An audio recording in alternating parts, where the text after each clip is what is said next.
Hello friends, welcome to my YouTube channel. आज हम लोग घटना चक्र बायोलॉजी का जो है सेकंड चैप्टर है इवोल्यूशन ऑफ लाइफ, इसके इस चैप्टर से हम लोग क्वेश्चन सॉल्व करेंगे और इसका सारा एक्सप्लेनेशन देखेंगे। तो चलिए शुरू करते हैं। इसका जो फर्स्ट क्वेश्चन है, फर्स्ट क्वेश्चन क्या है देखिए।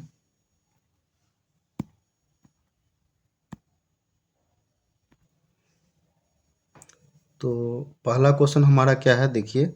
फर्स्ट क्वेश्चन है chronological order of the epochs और oldest one will come first. जो ओल्डेस्ट होगा, तो इपॉक्स को हम लोग हिस्ट्री में बोलते हैं। ये इपॉक्स ये हो गया हमारा एक a period of time in history.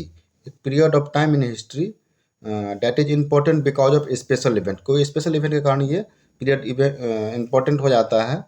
तो हिंदी में इसको बोलेंगे इतिहास का विशिष्ट युग या काल। तो ये हो गया हमारा क्रोनोलॉजिकल ऑर्डर ऑफ इपॉक्स। तो इसका जो सीरीज होगा, इसका हम लोग सबसे पहले एक्सप्लेनेशन देखते हैं, इसके बाद हम लोग इसमें चलेंगे। तो चलिए एक्सप्लेनेशन देख लेते हैं, तब उसका हम लोग आंसर सॉल्व करेंगे, क्योंकि ये थोड़ा सा अलग टाइप का क्वेश्चन है। तो इसको देखिए। Chronological chronological order of the epochs क्या होता है। सबसे पहला आएगा ओल्डेस्ट, पहले आएगा, और न्यूएस्ट लास्ट में आएगा। तो ओल्डेस्ट पेलियोसीन, इसके बाद इयोसीन, ओलिगोसीन, मियोसीन, प्लियोसीन, इसके पेलिस्टोसीन और होलोसीन। ये हमारा सबसे न्यूएस्ट हो गया और ये हमारा सबसे ओल्डेस्ट। बोला oldest will come first, oldest पहले आएगा और न्यूएस्ट बाद में आएगा। तो चलिए हम लोग क्वेश्चन पे आते हैं। क्वेश्चन हमारा क्या बोल रहा है, तो इसमें देखिए। सबसे पहले पेलियोसिन, पेलियोसिन है कहीं पे, PALEO, पेलियोसिन इसमें नहीं है। दूसरा क्या, उसके बाद आएगा इयोसिन। इयोसिन का मेरा किस में आएगा, इयोसिन मेरा सेकेंड ऑप्शन में आ रहा है और थर्ड ऑप्शन में आ रहा है। इयोसिन के बाद हमारा आएगा ओलिगो, ओलिगो नहीं है। मियोसिन, इयोसिन के बाद मियोसिन सेकेंड और थर्ड दोनों में आ रहा है। इसके बाद है प्लियोसिन, तो प्लियोसिन हमारा बी में आ रहा है। ये हो गया प्लिस्टोसिन, ये प्लियोसिन, हमारा बी ऑप्शन करेक्ट हो जाएगा। तो ये हमारा हो गया सीक्वेंस, इसको याद रखना है, ठीक। नेक्स्ट हम लोग क्वेश्चन नंबर 2 पे आते हैं। नेक्स्ट क्वेश्चन पे, नेक्स्ट क्वेश्चन हमारा है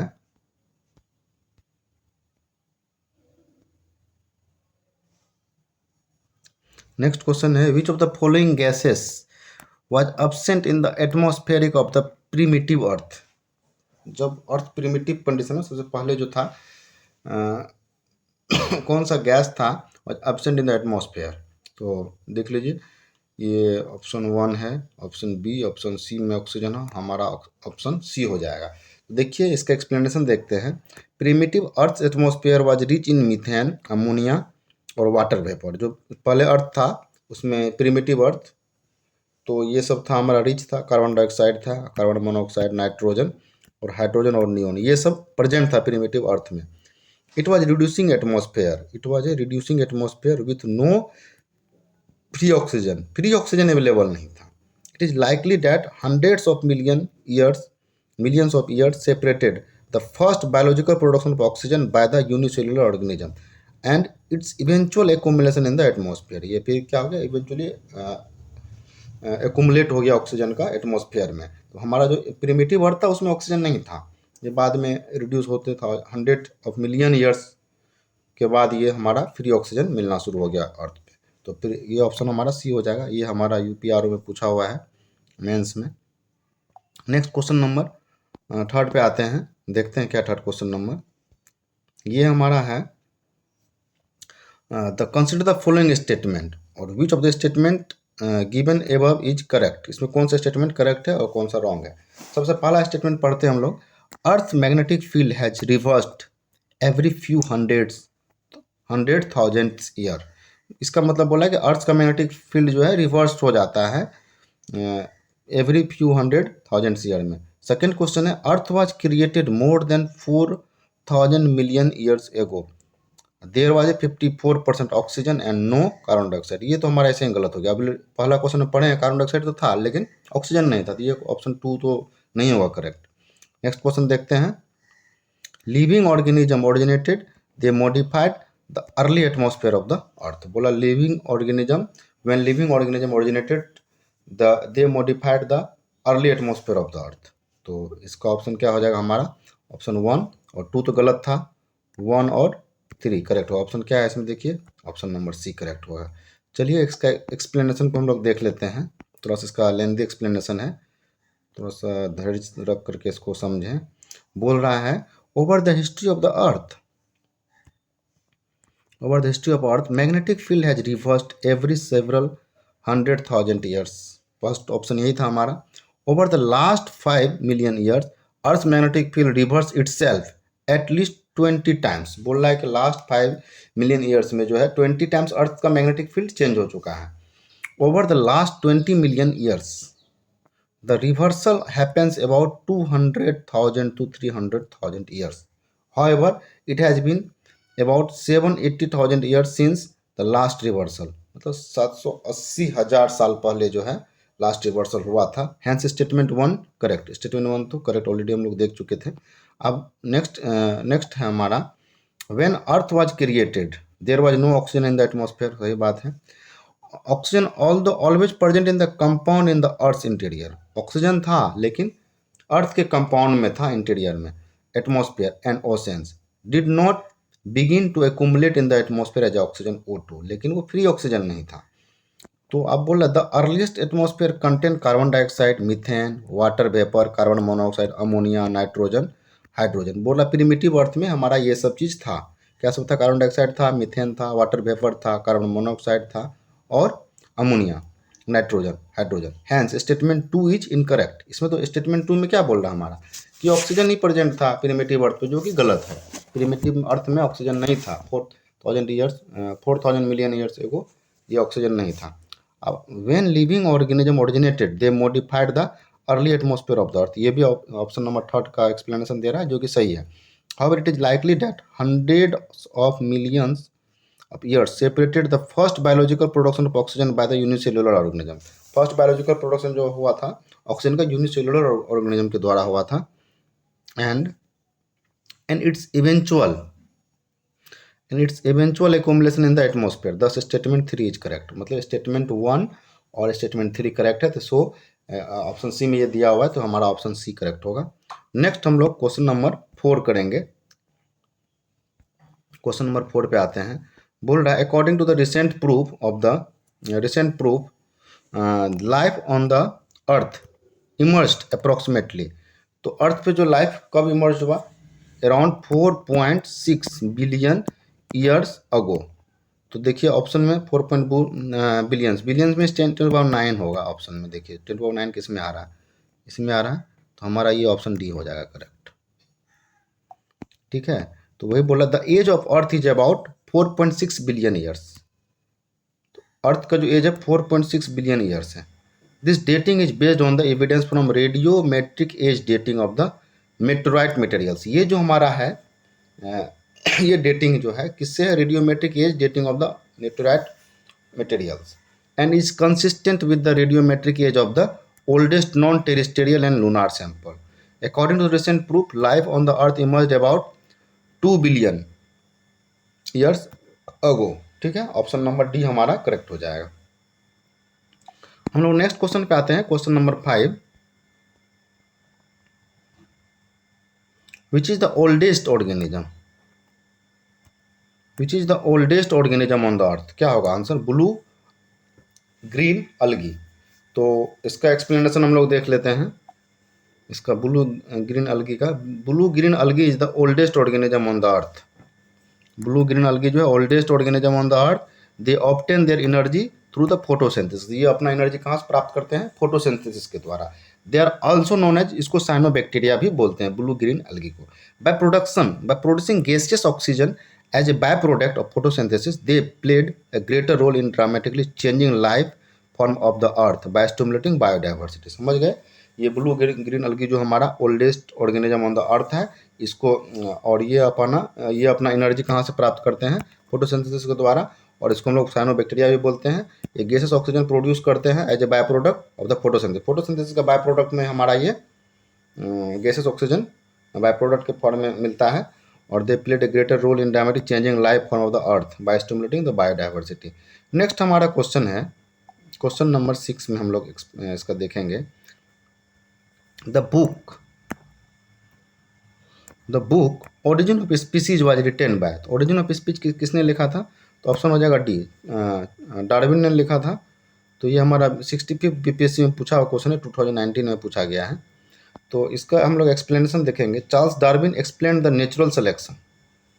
चार्ल्स डार्विन जो है natural selection in his book the origin of species कब लिखा गया था? 1859। फुल टाइटल क्या था बुक का? On the origin of species by means of natural selection और preservation of favoured races in the struggle for the life. तो ये फुल टाइटल हो गया बुक का। It is considered as the foundation of evolutionary biology, और इसको evolutionary biology का foundation भी बोला जाता है। हम लोग नेक्स्ट क्वेश्चन चलेंगे, क्वेश्चन नंबर 7 पे चलेंगे। चलिए देखिए, क्वेश्चन नंबर 7 क्या कहता है? Darwin's theory of natural selection is based on, किस पे बेस्ड है डार्विन्स थ्योरी? ओवर प्रोडक्शन सही है, struggle for existence and variation ये भी सही है, सर्वाइवल ऑफ फिटेस्ट ये हमारा डार्विन्स का थ्योरी है। तो ये सब पॉइंट हम जब डार्विन थ्योरी पढ़ेंगे तो उस समय ये सब पॉइंट दिया हुआ है, तो ये सबको याद रखना है। तो इसका हम लोग एक्सप्लेनेशन एक थोड़ा देख लेते हैं। तो आंसर हमारा क्या हो जाएगा? इसका आंसर डी हो जाएगा। ठीक है, चलिए इसका थोड़ा सा एक्सप्लेनेशन देख लेते हैं। बोला Charles Robert Darwin was English geologist. ठीक है, इंग्लिश जियोलॉजिस्ट था and best known for his contribution to evolution theory, और इवोल्यूशन थ्योरी के लिए इसको जाना जाता है इसका कंट्रीब्यूशन में। Darwin published his theory of evolution in his book on the origin of species in 1859। It states that all species of organism arises and develop through the natural selection of small inherited variation and increase the individual's ability to compete, survive and reproduce. It is called the Darwin's theory। इसी को डार्वियन theory बोलते हैं। तो आप लोग को समझ में आ गया हो डार्वियन थ्योरी क्या है। ठीक है, तो हमारा ये क्वेश्चन नंबर 7 था। अब हम लोग नेक्स्ट क्वेश्चन की ओर चलते हैं। Who propounded the theory of evolution, theory of evolution किसने दिया था? Propounded the theory of evolution Charles Darwin. Option number B हो जाएगा करेक्ट। इसका एक्सप्लेनेशन ऑलरेडी हम लोग देख चुके हैं। Who explain the first evolution of life, ये बोल रहा first evolution of life, Lamarck answer हो जाएगा। तो ये देखिए हमारा एक्सप्लेनेशन देखते हैं इसका। French biologist Lamarck, best known for his theory of inheritance of acquired character, first presented in 1801. He was the first person to explain the theory of evolution to the public. Theory of evolution to the public कौन किया था? Lamarck ने। In 1809, this theory was published in his book Philosophy Zoologique, फिलोसफाई और zoologic, ये book था किसका? Lamarck का। 1809 में ये पब्लिश किया हुआ था। Theory was published. कौन सा थ्योरी पब्लिश किया था? Theory of inheritance of acquired character या थ्योरी ऑफ इवोल्यूशन। तो ये हमारा हो गया question number 8 finish. Next question चलते हैं, sorry question number 8, question number 9 था। अब क्वेश्चन नंबर 10 पे चलते हैं हम लोग। क्वेश्चन नंबर क्या है? Mutation theory of evolution was initiated by, तो म्यूटेशन थ्योरी किसने दिया था? Hugo de Vries. तो हुगो डे वेरिस ने म्यूटेशन थ्योरी दिया था। इसका एक्सप्लेनेशन देख लेते हैं। Hugo de Vries is known for his mutation theory of evolution. According to him, वो क्या बोल रहा है? New species are not form by the continuous variation. जो बोल रहा है न्यू स्पीसीज जो है कंटिन्यूस वेरिएशन से नहीं बनता, but by the sudden appearance of the variation, variation का सडन अपीयरेंस से बन जाता new species, which he named as a mutation, जिसको हम लोग म्यूटेशन बोलते हैं। He stated that mutations are heritable and persist in successive generation. Mutations क्या है? हेरिटेबल है और सक्सेसिव जनरेशन में इसका जो है रहता है। तो चलिए क्वेश्चन नंबर 11 की ओर चलते हैं। तो इसका आंसर आप लोगों ने देख लिया था, हुगो दे वेरिस होगा इसका आंसर, हुगो दे वेरिस। ठीक है, नेक्स्ट क्वेश्चन नंबर 11 की ओर चलते हैं। मैचिंग, ये मैच द लिस्ट है। देखिए क्या है? Match the list one with list two and select the correct answer using code given below. बोला थ्योरी ऑफ म्यूटेशन किसने दिया था? तो दे वेरिस अभी पढ़े, Hugo de Vries. Theory of evolution किसने दिया था? चार्ल्स डार्विन दिया था। One gene one enzyme hypothesis किसने दिया था? तो one gene one hypothesis, operon concept. तो थ्योरी ऑफ इवोल्यूशन हो गया one gene one enzyme hypothesis, ये दिया था हमारा बेडल एंड टेटम, बेडल एंड टेटम। तो वन जिम वन है, ये हो गया अपना ये। और ओपेरन कॉन्सेप्ट होगा जेकोब मोनोड, जोकोब मोनोड। तो इसका हम लोग इसका एक्सप्लेनेशन देख लेते हैं। इसका एक्सप्लेनेशन यहाँ पे होगा हमारा, देखिए। Theory of mutation, option B हो जाएगा इसका आंसर। थ्योरी ऑफ म्यूटेशन कौन थे? Hugo de Vries. Theory of evolution Darwin's दिया था one gene and one enzyme hypothesis, Beadle and Tatum. इसके बाद ओपेरन कॉन्सेप्ट दिया था जेकोब एंड मोनोड, ठीक है। तो इसका थ्योरी ऑफ इवोल्यूशन ये तो सब समझ में आ गया। इसका ए का 4, बी का 3, ए का 4, बी का 3 और सी का 1। देख लीजिए कहाँ पे आ रहा है, ए का 4, बी का और सी का 1। ऑप्शन नंबर बी हो जाएगा। अब हम लोग नेक्स्ट क्वेश्चन पे आते हैं। The main factor of evolution is, main factor of evolution is mutations achieved. Main factor evolution का मेन फैक्टर क्या है? Mutation, achieved quality, sexual reproduction और नेचुरल सिलेक्शन। आंसर हो जाएगा डी। इसका एक्सप्लेनेशन की ओर हम लोग देखेंगे। According to Darwin's theory of evolution बोल रहा है natural selection is one of the basic mechanism of evolution. तो नेचुरल सिलेक्शन जो है बेसिक मैकेनिज्म इवोल्यूशन का, तो इसीलिए हमारा आंसर डी हो जाएगा। क्वेश्चन नंबर 13 की ओर चलते हैं हम लोग।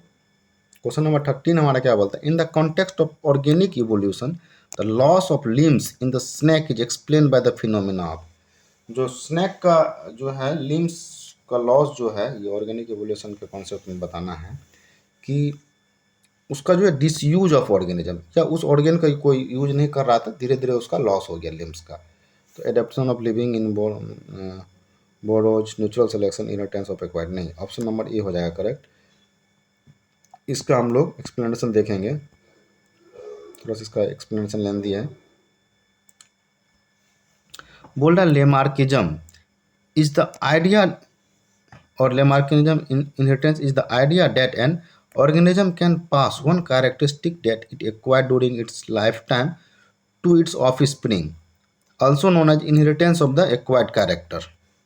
It is named after Lamarck, who incorporated the following two ideas into the theory of evolution. Lamarck जो है दो आइडिया दिया था which are considered to be generally true. Use and disuse of organ. पहला थ्योरी था use and disuse of organ. इसका मतलब individual lose characteristic which they do not require, जो कैरेक्टरिस्टिक बहुत दिनों से रिक्वायर नहीं हो रहा है, डू नॉट रिक्वायर। और use and develop characteristic that are useful, और ऐसा कैरेक्टर डेवलप करते हैं जो कि यूजफुल होता है। सेकेंड ये था हमारा, पहला था use and disuse of organ, second था इनहेरिटेंस ऑफ एक्वायर्ड ट्रेड्स। इसका मतलब होगा individuals inherit the equated traits of their ancestor। जो उसका एंसेस्टर है उसका कुछ इनहेरिट कर लेते हैं। तो ये हो गया दूसरा थ्योरी। अब बोल रहा है in the context of organic evolution and explain by the Lamarck the loss of limbs in snakes tees explain by the phenomena of use and disuse of organ. तो हमारा ऑप्शन नंबर ए जो है इसका correct हो जाएगा, option A. ठीक है, अब हम लोग क्वेश्चन नंबर 14 की ओर चलते हैं। The reason of large scale diversity among the organism is, तो क्या है हमारा? म्यूटेशन। आंसर सी हो जाएगा। 3 basic and 3 accessories factors have been reorganized to provide the genetic variability to the gene pool of the population. Amongst the basic factors, gene chromosomal mutations have been recognized as the ultimate source of biological changes and hence ultimate raw material of the evolution. Gene recombination, third factor. The third factor then increases the variability of the individual genotypes in the population. हमारा next question है 15 number है, इसको पढ़ेंगे। Question number 15 क्या? among living organism which one of the following is most responsible factor for bringing about the origin of a new species.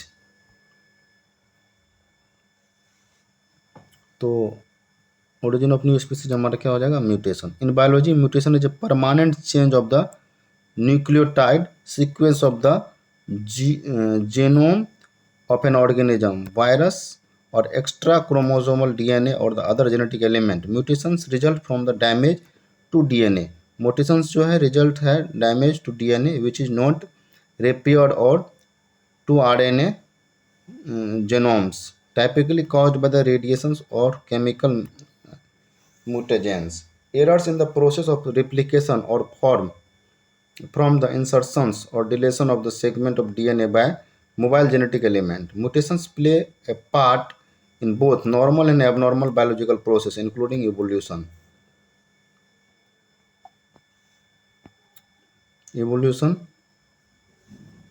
Including evolution, cancer, and the development of the immune system, including functional diversity and among living organisms.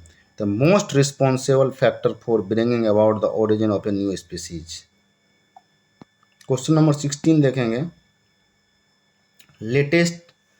Latest ancestor of the modern human is Cro-Magnon man.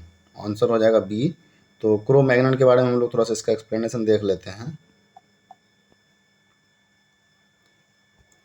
बोला Cro-Magnon is a common name that has been used to describe the first early modern humans. The earliest known remains of the Cro-Magnon-like human are radiocarbon dated 43,000 years before. Cro-Magnons were robustly built and powerful. जो Cro-Magnon था काफ़ी मजबूत और शक्तिशाली था. Their body was generally heavy and solid with strong muscular. उसका body था काफ़ी हैवी था और अच्छा स्ट्रॉन्ग मस्कुलर था. The face was short and wide. Face जो था शॉर्ट एंड वाइड था. चिन जो हमारा था chin was prominent. The brain capacity was about 1600 cubic centimetres, larger than the average for modern humans. 1600 cubic centimetre larger था.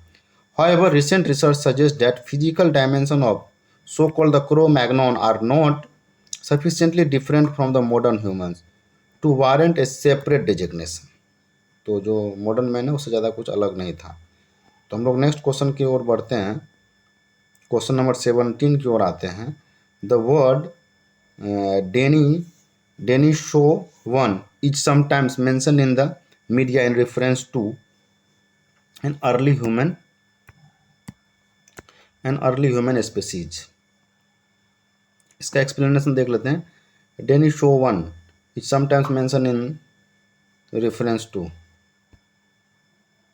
तो Denisovan और Denisova hominins are an extinct मतलब जो खत्म हो चुका है. एक्सटिंक्ट स्पीसीज खत्म हो रहा है. एक्सटिंक्ट स्पीसीज और sub species of the archaic human that ranged across Asia during the lower and middle Paleolithics.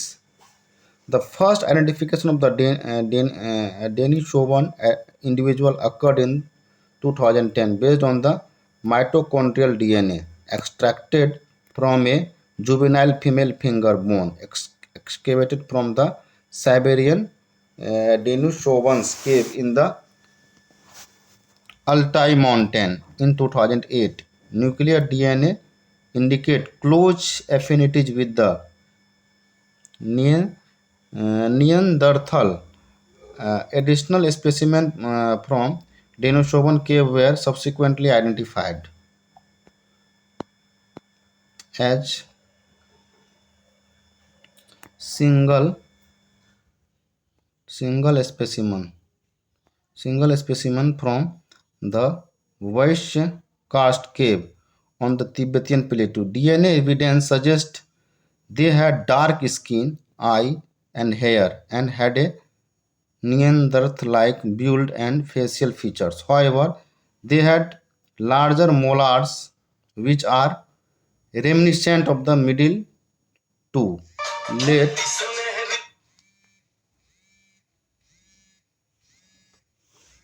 late Pleistocene Archean human and Australopithecines.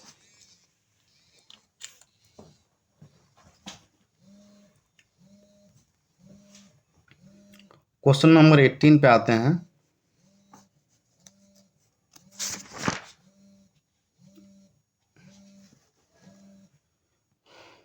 Archaeopteryx is क्या है, तो ऑप्शन हो जाएगा most ancient bird of Jurassic age. ये सब याद करना है, बर्ड ऑफ इतना समझना नहीं है।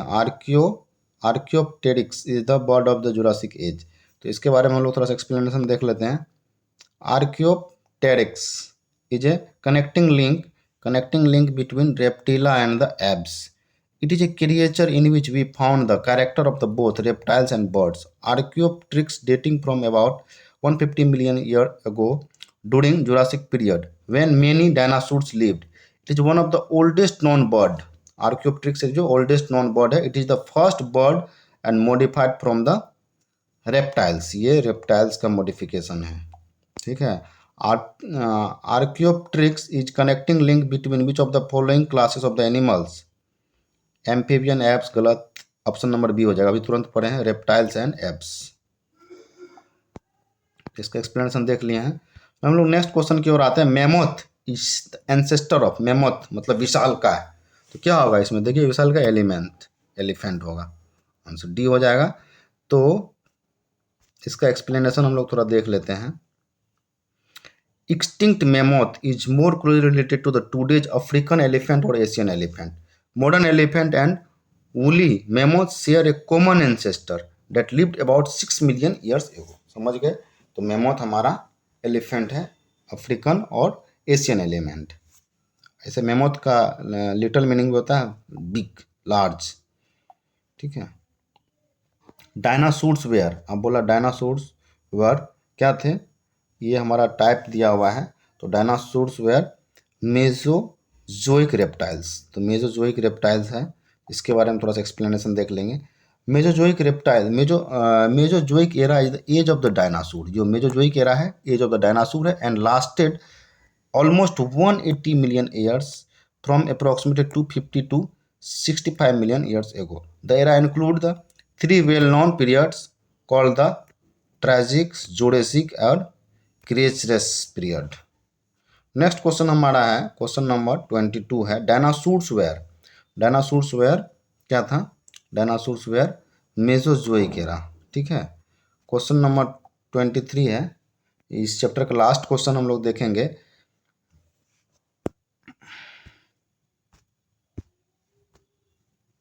With reference to the evolution of the living organism which one of the following sequence is correct. कौन सा सीक्वेंस करेक्ट है इसका, देखिए तो सेलमेंडर, ऑक्टोपस, डॉल्फिन, शार्क, इसके बाद है पेंगोलिन, टर्टाइज, हवाक, salamander, Python, kangaroo, frog, crab और प्रॉन। इसके बारे में सबसे पहले हम लोग एक्सप्लेनेशन देख लेंगे, तब इसका आंसर चेक करेंगे। IAS 2009 में पूछा है प्रीलिम्स में। सेलमेंडर क्या है, एक टेल्ड एम्फीबियन है, क्या है, टेल्ड एम्फीबियन है which appears